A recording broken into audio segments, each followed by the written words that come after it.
संध्याकाळचे 7 वाजले होते। नितीन ऑफिसमधून घरी परतत होता। दिवसभराच्या कामाच्या गडबडीत थोडासा थकलेला, पण मनात एक वेगळाच विचार घोळत होता। त्याला आत्ताच त्याचा मित्र अभिजितचा फोन आला होता। संध्याकाळी माझ्या पार्टीला ये, सगळे मित्र भेटणार आहेत। अभिजितचं बोलणं ऐकून नितीनला बरं वाटलं, पण तो निमंत्रणामागचं कारण ओळखत होता।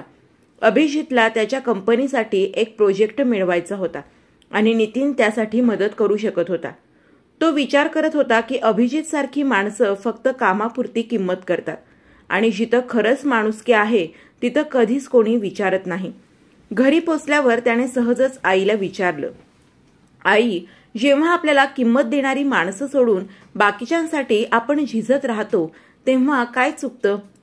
आईने हसत उत्तर दिलं, मुला, ती माणसं आपण निवडतो, त्यासाठी आपण झुरतो, पण प्रश्न असा आहे, ज्या माणसांना आपली खरंच किंमत आहे त्यांच्यासाठी आपण किती वेळ देतो?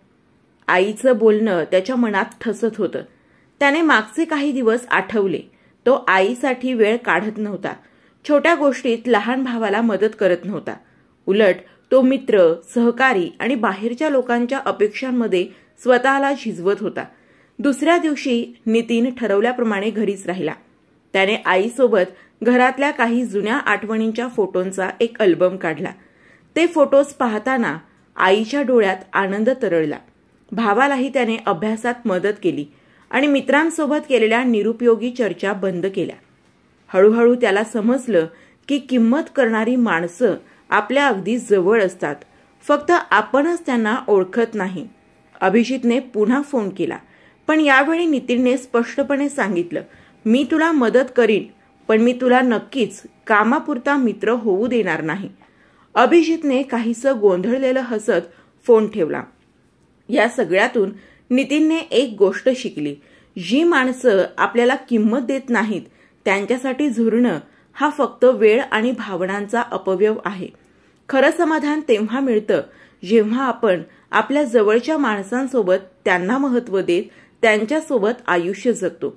नितीन आता नवीन माणसांना ओळखताना अधिक सावध असायचा। त्याचं लक्ष असायचं, जो आपल्याला खरं मानतो त्याच्यासाठी आपली मेहनत घालवणं योग्य ठरतं। बाकीच्यांना तसंच जपायला शिका, पण स्वतःची किंमत टिकवून ठेवा। शेवटी नितीनचं आयुष्य बदललं, कारण त्याने किमतीचं मोल केलं आणि झुरणं बंद केलं। तर मित्रांनो, आपणही बऱ्याचदा असंच करतो ना, ज्या व्यक्तीला आपली किंमत असते त्या व्यक्तीला आपण किंमत देत नाही, आणि ज्या व्यक्तीला आपली किंमत नसते त्या व्यक्तींसाठी मात्र आयुष्यभर झिजत राहतो, झुरत राहतो। यात त्रास कोणाला होतो मग?